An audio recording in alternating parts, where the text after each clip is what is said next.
কিরে, তোর মারে কি ফোন দিলি? না বা, সময় পাইনি। তুই তো সব সময় ব্যস্ত, ফোনটা হাতে নিয়ে কল দিতে পারিস না? আজকে দেব কল। তাহলে এখন মাকে একটা কল দিই।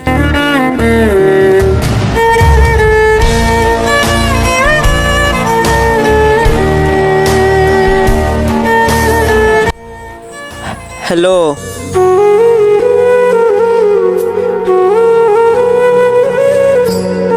ভাই, একটি খারাপ খবর আছে।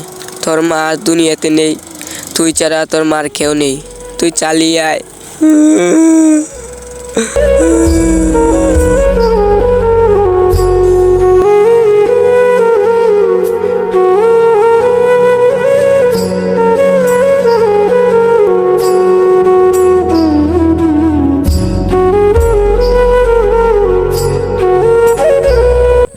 ভালোবাসার মানুষগুলা চিরদিন পাশে থাকে না। সময় থাকতে বলো ভালোবাসি।